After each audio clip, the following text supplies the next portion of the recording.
ಈಗ ದರ್ಶನ್ರ ವಿಚಾರ A2 ಈ ಫೋಟೋಗಳಲ್ಲಿ ಯಾವುದರಲ್ಲಾದ್ರೂ ಆರೋಪಿಗಳ ಜೊತೆಗೆ ದರ್ಶನ್ ಇರೋದು ಹೌದಾ?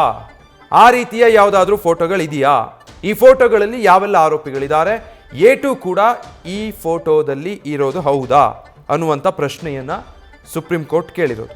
ಪುನೀತ್ ಮೊಬೈಲ್ನಲ್ಲಿ ದರ್ಶನ್ ಜೊತೆಯಲ್ಲಿರುವಂಥ ಫೋಟೋ ಇದೆ ಅನ್ನೋದನ್ನ ವಕೀಲ ಹೇಳ್ತಿದ್ದಾರೆ. ಈಗಾಗಲೇ ಈ ಕೇಸ್ ಡೀಟೇಲ್ಸ್ ನೋಡಿರೋರಿಗೆ ಚಾರ್ಜ್ ಶೀಟ್ ಗಮನಿಸಿರೋರಿಗೆ ಗೊತ್ತಿರುತ್ತೆ. ಪುನೀತ್ನ ಮೊಬೈಲ್ನಲ್ಲಿ ಈ ಫೋಟೋ ಇತ್ತು, ಅಂದರೆ ಪುನೀತ್ ಮೊಬೈಲ್ನಲ್ಲಿ ದರ್ಶನ್ ಜೊತೆ ಇರುವಂಥ ಫೋಟೋ ಇದೆ. ಈ ಪುನೀತ್ ಯಾರೋ ಅಗೇನ್ ಈ ಪ್ರಕರಣದಲ್ಲಿ ಆರೋಪಿ.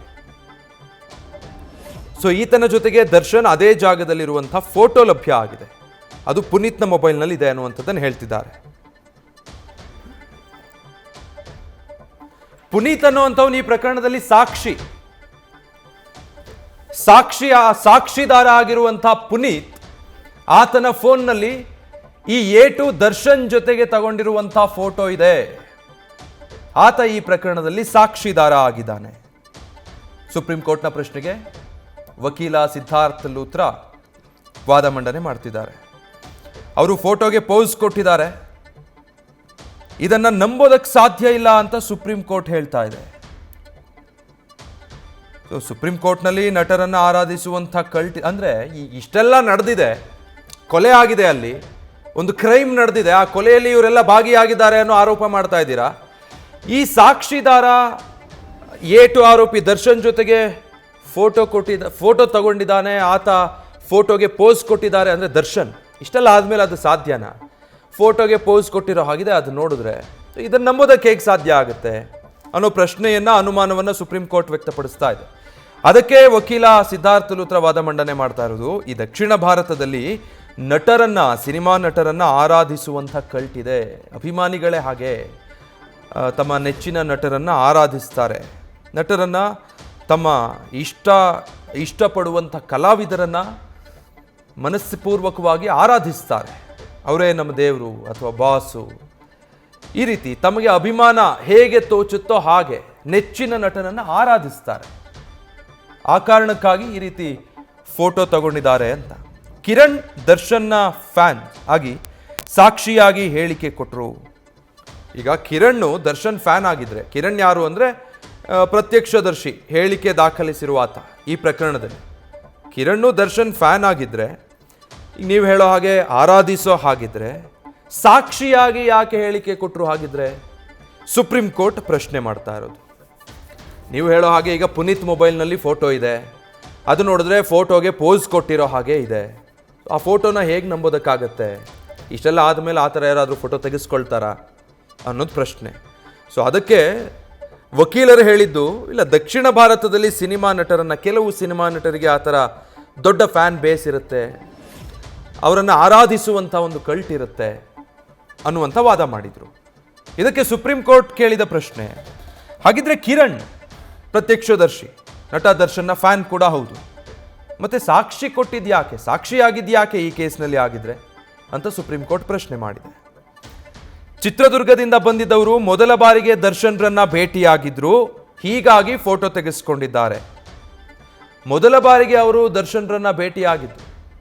ಸಿನಿಮಾ ಸೆಲೆಬ್ರಿಟಿಗಳು ಸಿಕ್ಕಿದ್ರೆ, ಅದರಲ್ಲೂ ತಮ್ಮ ನೆಚ್ಚಿನ ಹೀರೋ ಸಿಕ್ಕಿದ್ರೆ ಜೊತೆಗೆ ಒಂದು ಫೋಟೋ ತೆಗೆಸ್ಕೊಳ್ಬೇಕು ಅನ್ನೋದು ಎಲ್ಲ ಅಭಿಮಾನಿಗಳಿಗೂ ಇರುತ್ತೆ. ಈ ಚಿತ್ರದುರ್ಗದಿಂದ ರೇಣುಕಾಸ್ವಾಮಿಯನ್ನ ಕಿಡ್ನಾಪ್ ಮಾಡ್ಕೊಂಡು ಬಂದವರು ಇವರು.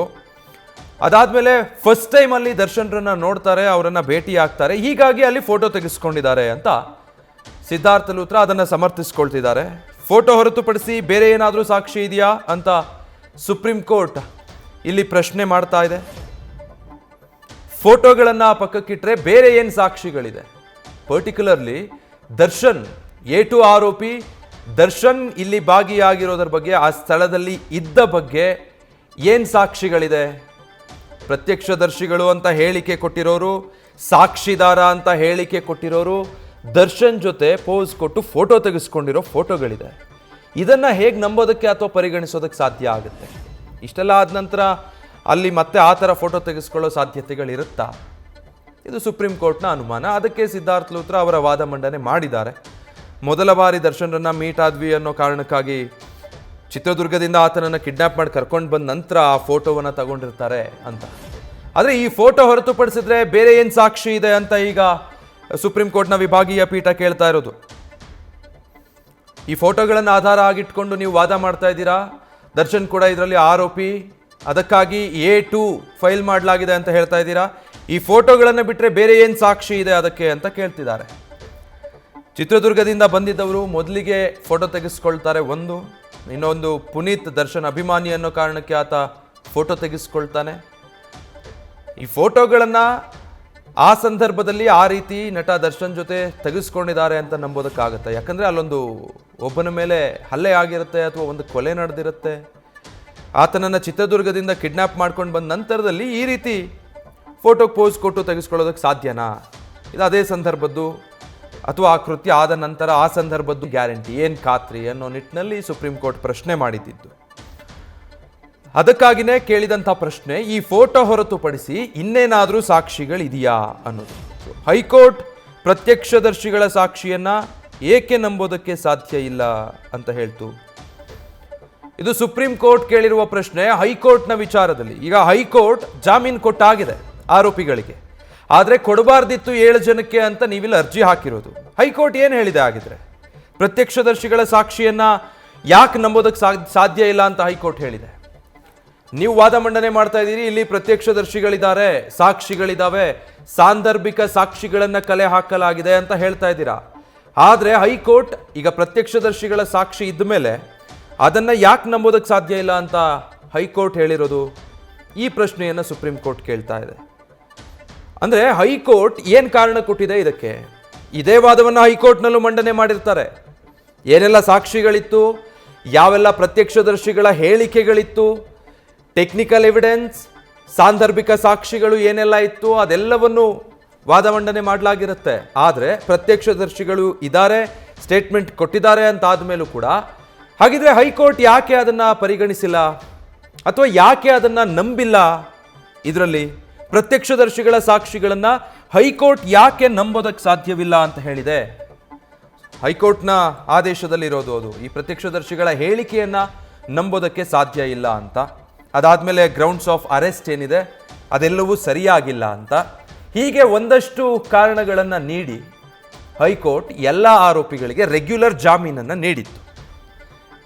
ಹಾಗಿದ್ರೆ ಇಲ್ಲಿ ಪ್ರತ್ಯಕ್ಷದರ್ಶಿಗಳಿದ್ದಾರೆ ಅಂತ ಆದಮೇಲೆ ಯಾಕೆ ಹೈಕೋರ್ಟ್ ಅದನ್ನು ಪರಿಗಣಿಸಲಿಲ್ಲ? ಜಾಮೀನು ಕೊಡುವಾಗ ಯಾಕೆ ಪ್ರತ್ಯಕ್ಷದರ್ಶಿಗಳ ಹೇಳಿಕೆಯನ್ನು ನಂಬೋದಕ್ಕೆ ಸಾಧ್ಯ ಇಲ್ಲ ಅಂತ ಹೇಳ್ತು? ಈ ಪ್ರಶ್ನೆಯನ್ನು ಸುಪ್ರೀಂ ಕೋರ್ಟ್ ಕೇಳ್ತಾ ಇರೋದು. ಒಂದೊಂದು ಸಾಕ್ಷಿಗಳೇನಿದ್ದಾವೆ ಅದು ಆರೋಪಿಗಳಿಂದ ಸಿಕ್ಕಿರೋದಿರಬಹುದು, ಅಥವಾ ಸಾಕ್ಷಿದಾರರಾಗಿ ಬಂದು ಹೇಳಿರುವಂಥ ಸಾಕ್ಷಿಗಳಿರಬಹುದು, ಪ್ರತ್ಯಕ್ಷದರ್ಶಿಯ ಹೇಳಿಕೆಗಳಾಗಿರಬಹುದು, ಅಥವಾ ಪೊಲೀಸರು ಟೆಕ್ನಿಕಲಿ ಕಲೆಕ್ಟ್ ಮಾಡಿರುವಂಥ ಎವಿಡೆನ್ಸ್ಗಳಾಗಿರಬಹುದು. ಯಾಕೆ ಇದ್ಯಾವುದನ್ನು ಪರಿಗಣಿಸಿಲ್ಲ ಅಥವಾ ಪ್ರಮುಖವಾಗಿ ಯಾವುದನ್ನು ಪರಿಗಣಿಸಬೇಕಾಗಿತ್ತು? ಸುಪ್ರೀಂ ಕೋರ್ಟ್ ಕೇಳಿದ್ದು ಮೊದಲಿಗೆ ಈ ಪ್ರಕರಣದಲ್ಲಿ ಪ್ರತ್ಯಕ್ಷದರ್ಶಿಗಳಿದ್ದಾರಾ, ಸಾಕ್ಷಿ ಹೇಳಿದಾರಾ ಅನ್ನೋದು. ಅದಕ್ಕೆ ವಕೀಲರು ಹೌದು, ಇಬ್ಬರು ಪ್ರತ್ಯಕ್ಷದರ್ಶಿಗಳಿದ್ದಾರೆ, ಕಿರಣ್ ಮತ್ತು ಪುನೀತ್ ಇಬ್ಬರು ಅದರ ಬಗ್ಗೆ ಹೇಳಿಕೆ ಕೊಟ್ಟಿದ್ದಾರೆ, ಹೇಳಿಕೆಗಳು ದಾಖಲಾಗಿದೆ ಅನ್ನೋದನ್ನು ಹೇಳ್ತಾರೆ. ಅದಾದ ಮೇಲೆ ಈ ಪ್ರತ್ಯಕ್ಷದರ್ಶಿಗಳ ಹೇಳಿಕೆಗಳನ್ನು ಹಾಗಿದ್ರೆ ಹೈಕೋರ್ಟ್ ಯಾಕೆ ಪರಿಗಣಿಸಿಲ್ಲ? ಇಬ್ಬರು ಪ್ರತ್ಯಕ್ಷದರ್ಶಿಗಳಿದ್ದಾರೆ, ಸಾಕ್ಷಿದಾರರಿದ್ದಾರೆ, ಹೇಳಿಕೆ ಕೊಟ್ಟಿದ್ದಾರೆ, ಅದನ್ನು ನಂಬೋದಕ್ಕೆ ಸಾಧ್ಯ ಇಲ್ಲ ಅಂತ ಹೈಕೋರ್ಟ್ ಪರಿಗಣಿಸಿ ಜಾಮೀನು ಮಂಜೂರು ಮಾಡಬೇಕಾದ್ರೆ ಅದಕ್ಕೆ ಹೈಕೋರ್ಟ್ ಏನು ಕಾರಣ ಕೊಟ್ಟಿದೆ? ಹೈಕೋರ್ಟ್ ಏನನ್ನು ಗಮನಿಸಿ ಈ ನಿರ್ಧಾರಕ್ಕೆ ಬಂದಿದೆ ಅನ್ನುವಂಥ ಪ್ರಶ್ನೆಯನ್ನು ಸುಪ್ರೀಂ ಕೋರ್ಟ್ ಕೇಳಿತ್ತು. ಇದಕ್ಕೆ ಸರ್ಕಾರದ ಪರವಾಗಿ ಸಿದ್ಧಾರ್ಥ ಲೂಥ್ರಾ ಉತ್ತರ ಕೊಡಬೇಕಾಗಿದೆ. ಅದಕ್ಕೇನಾದರೂ ಸಂಬಂಧಪಟ್ಟ ಹಾಗೆ ಸಾಕ್ಷಿಗಳಿದ್ದರೆ ಅಥವಾ ನ್ಯಾಯಾಲಯದ ಗಮನಕ್ಕೆ ಯಾವೆಲ್ಲ ಅಂಶಗಳನ್ನು ತರ್ತಾರೆ ಅನ್ನೋದನ್ನು ನೋಡಬೇಕು. ಬಹಳ ಕುತೂಹಲಕಾರಿಯಾಗಿ ವಾದ ನಡೀತಾ ಇರೋದನ್ನು ಗಮನಿಸ್ತಾ ಇದ್ದೀವಿ. ಸುಪ್ರೀಂ ಕೋರ್ಟ್ನ ವಿಭಾಗೀಯ ಪೀಠದಲ್ಲಿ ಇವತ್ತು ದರ್ಶನ್ ಸೇರಿದ ಹಾಗೆ ರೇಣುಕಾಸ್ವಾಮಿ ಕೊಲೆ ಪ್ರಕರಣದ ಒಟ್ಟು 7 ಆರೋಪಿಗಳ ಜಾಮೀನನ್ನು ರದ್ದು ಮಾಡಬೇಕು ಅಂತ ಹೇಳಿ ಸಲ್ಲಿಸಿರುವಂಥ ಅರ್ಜಿಯ ವಿಚಾರಣೆ ನಡೀತಾ ಇರೋದು. ಇದಕ್ಕೆ ಮುಂಚೆ ಜುಲೈ 17ಕ್ಕೆ ವಿಚಾರಣೆಯಾಗಿತ್ತು. ಆಗ ಸುಪ್ರೀಂ ಕೋರ್ಟ್ನ ಇದೇ ವಿಭಾಗೀಯ ಪೀಠ ಹೇಳಿದ್ದು ಹೈಕೋರ್ಟ್ ಏನೆಲ್ಲ ಪರಿಗಣಿಸಿದೆ ಜಾಮೀನು ಕೊಡೋದಕ್ಕೆ ಅದು ಸಮಂಜಸ ಅಂತ ಅನ್ನಿಸ್ತಾ ಇಲ್ಲ. ಮತ್ತೊಂದು ಕಡೆ ಪೊಲೀಸರು ಒದಗಿಸಿರುವಂಥ ಸಾಕ್ಷಿಗಳನ್ನು ನೋಡಿದರೆ ಅದು ತೃಪ್ತಿದಾಯಕವಾಗಿದೆ.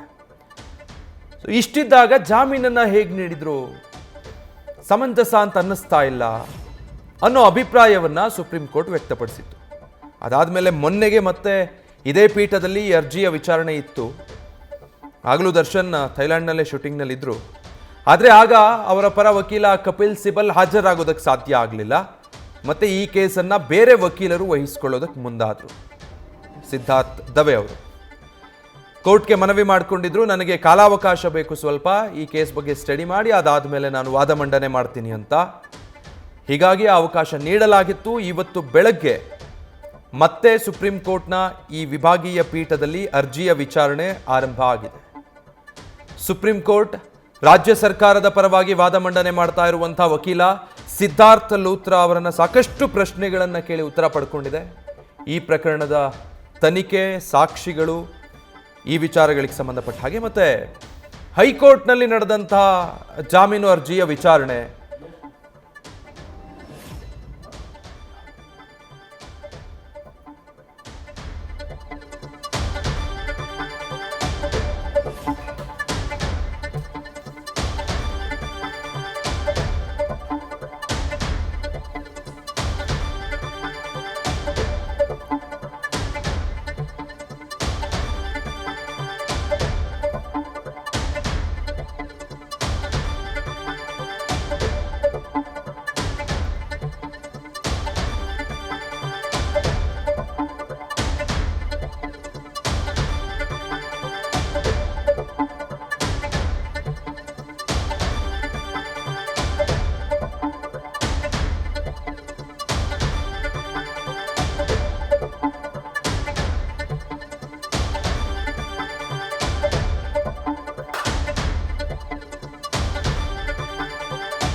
ಹೈಕೋರ್ಟ್ ಕೇಳ್ತಾ ಇರುವಂಥ ಅಂದರೆ ಹೈಕೋರ್ಟ್ ಯಾವ ಆಧಾರದ ಮೇಲೆ ಜಾಮೀನು ಕೊಟ್ಟಿದೆ, ಅದಕ್ಕೆ ಪ್ರತ್ಯಕ್ಷದರ್ಶಿಗಳನ್ನು ಅವರ ಹೇಳಿಕೆಗಳನ್ನು ಪರಿಗಣಿಸಿಲ್ಲ ಅಂತ ಆದರೆ ಅದಕ್ಕೆ ಕಾರಣ ಏನು?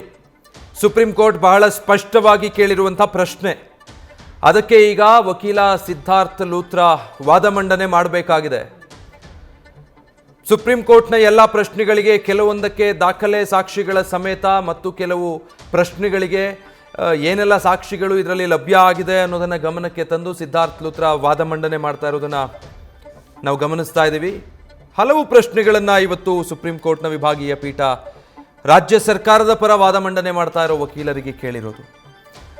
ಎಲೆಕ್ಟ್ರಿಕ್ ಶಾಕ್ ಕೊಟ್ಟು ರೇಣುಕಾಸ್ವಾಮಿಯನ್ನು ಏನು ಚಿತ್ರಹಿಂಸೆ ಕೊಟ್ಟು ಕೊಲ್ಲಲಾಗಿದೆ ಅನ್ನೋ ಅಂಶವನ್ನು ಇಲ್ಲಿ ಉಲ್ಲೇಖ ಮಾಡ್ತಾ ಇದ್ದಾರೆ ವಕೀಲ ಸಿದ್ಧಾರ್ಥ್ ಲೂಥ್ರಾ. ಪೋಸ್ಟ್ ಮಾರ್ಟಮ್ನಲ್ಲಿ ಕೂಡ ಇದು ದೃಢಪಟ್ಟಿದೆ. ಕೋಲು ದೊಣ್ಣೆಗಳಿಂದ ಅವರ ಮೇಲೆ ಹಲ್ಲೆ ನಡೆಸಿರೋದು ಇಲ್ಲಿ ದೃಢಪಟ್ಟಿದೆ.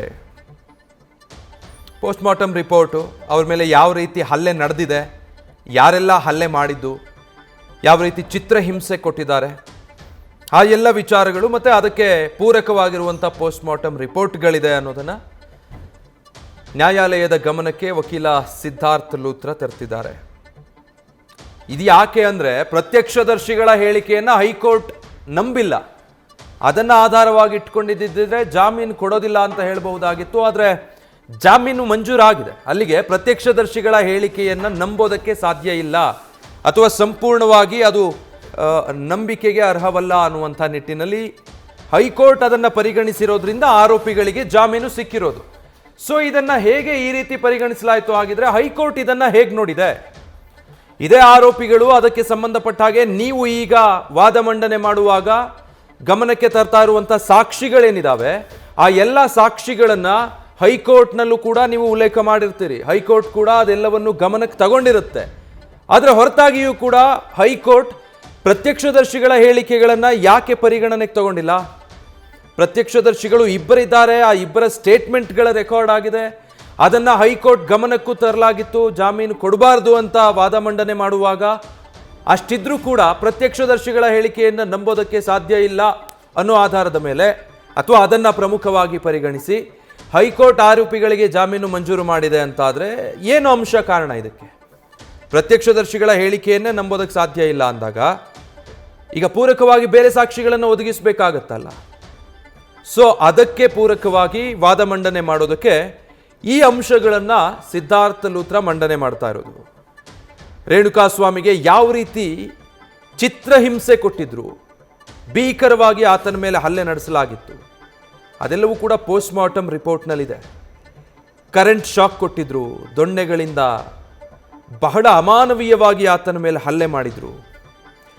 ಇದೆಲ್ಲವೂ ಪೋಸ್ಟ್ ಮಾರ್ಟಮಲ್ಲಿ ದೃಢ ಆಗಿದೆ. ದರ್ಶನ್ ಪರ ವಕೀಲ ಸಿದ್ಧಾರ್ಥ ದವೆ ವಾದ ಮಂಡನೆ ಆರಂಭಿಸಿದ್ದಾರೆ ಈಗ ಅನ್ನೋದು ಗೊತ್ತಾಗ್ತಾ ಇದೆ.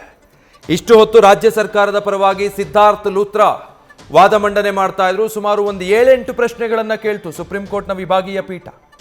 ಅದೆಲ್ಲದಕ್ಕೂ ಕೂಡ ಪೊಲೀಸರ ತನಿಖೆಯಲ್ಲಿದ್ದಂತಹ ಉತ್ತರ ಮತ್ತು ಸಾಕ್ಷಿಗಳ ಸಮೇತ ವಾದ ಮಂಡನೆ ಮಾಡಿದ್ರು. ಈಗ ನಟ ದರ್ಶನ್ರ ಪರವಾಗಿ ವಕೀಲ ಸಿದ್ಧಾರ್ಥ ದವೆ ವಾದ ಮಂಡನೆ ಆರಂಭ ಮಾಡಿದ್ದಾರೆ ಅನ್ನೋದು ಗೊತ್ತಾಗ್ತಾ ಇದೆ. ಪ್ರತ್ಯಕ್ಷದರ್ಶಿಗಳ ಹೇಳಿಕೆಯನ್ನ ನಾವು ಯಾಕೆ ನಂಬಬಾರದು ಅಂತ ಹೇಳಿ ಅಂತ ಸುಪ್ರೀಂ ಕೋರ್ಟ್ ಕೇಳ್ತಾ ಇರೋದು. ಸುಪ್ರೀಂ ಕೋರ್ಟ್ ಎರಡೂ ಕಡೆಯ ವಕೀಲರಿಗೆ ಎಲ್ಲ ರೀತಿಯ ಆಯಾಮದಲ್ಲಿ ಪ್ರಶ್ನೆಗಳನ್ನು ಕೇಳ್ತಾ ಇದೆ. ಅಲ್ಲಿ ಕೇಳಿದ್ದು ಸರ್ಕಾರಿ ಪರ ವಕೀಲರಿಗೆ ಈ ಪ್ರತ್ಯಕ್ಷದರ್ಶಿಗಳ ಹೇಳಿಕೆ ಬಿಟ್ಟು ಬೇರೆ ಏನು ಸಾಕ್ಷಿ ಇದೆ ಅಥವಾ ಹೈಕೋರ್ಟ್ ಯಾಕೆ ಅದನ್ನು ನಂಬಲಿಲ್ಲ ಅನ್ನೋದನ್ನು ಕೇಳಿದ್ದು. ಈಗ ದರ್ಶನ್ರ ಪರ ವಕೀಲರಿಗೆ ಕೇಳ್ತಾ ಇರೋದು ಯಾಕೆ ನಾವು ಪ್ರತ್ಯಕ್ಷದರ್ಶಿ ಹೇಳಿಕೆಯನ್ನು ನಂಬಬಾರ್ದು ಹಾಗಿದ್ರೆ ಅನ್ನುವಂಥ ಪ್ರಶ್ನೆ ಮಾಡಿದೆ. ಸಾಂದರ್ಭಿಕ ಸಾಕ್ಷ್ಯ ಇದೆ, ಫಾರೆನ್ಸಿಕ್ ರಿಪೋರ್ಟ್ ಇದೆ, ಪ್ರತ್ಯಕ್ಷದರ್ಶಿಗಳ ಹೇಳಿಕೆ ಇದೆ. ಇದ್ಯಾವುದನ್ನು ಯಾಕೆ ನಾವು ನಂಬಬಾರ್ದು ಹಾಗಿದ್ರೆ? ಯಾಕೆ ಇದನ್ನು ಓವರ್ಲುಕ್ ಮಾಡಬೇಕು? ಅಂದರೆ ಇಷ್ಟೆಲ್ಲ ಇದೆ ಅಂತ ಗೊತ್ತಿದ್ರು ಅದನ್ನು ಮೀರಿ ಯಾಕೆ ನಾವು ಇದೆಲ್ಲವನ್ನು ನಂಬದೇ ಇದ್ದ ಹಾಗೆ ಅಥವಾ ಪರಿಗಣಿಸದೆ ಜಾಮೀನು ಕೊಡಬೇಕಾಗತ್ತೆ ಆರೋಪಿಗಳಿಗೆ ಅನ್ನುವಂಥ ಪ್ರಶ್ನೆಯನ್ನು ಸುಪ್ರೀಂ ಕೋರ್ಟ್ ಮಾಡ್ತಾ ಇದೆ. ಇದು ಬರೀ ಕೊಲೆ ಅಲ್ಲ, ಚೆನ್ನಾಗಿ ರೂಪಿಸಿದ್ದಂತಹ ಷಡ್ಯಂತ್ರದ ಕೊಲೆ ಆಗಿದೆ. 3rd ಗ್ರೇಡ್ ಮ್ಯಾನ್ ಕಿರುಕುಳ ನೀಡಿರಬಹುದು. ಇದು ಯಾಕೆ ಬೇಲ್ ನೀಡುವಂಥ ಕೇಸ್ ಅಂತ ನಮಗೆ ಹೇಳಿ ಅಂತ ದರ್ಶನ್ ಪರ ವಕೀಲರಿಗೆ ಸುಪ್ರೀಂ ಕೋರ್ಟ್ ಹೇಳಿದೆ. ನ್ಯೂಸ್ ಫಸ್ಟ್ ನಿರ್ಭೀತಿಯಿಂದ ನಿಮ್ಮ ಪರವಾಗಿ.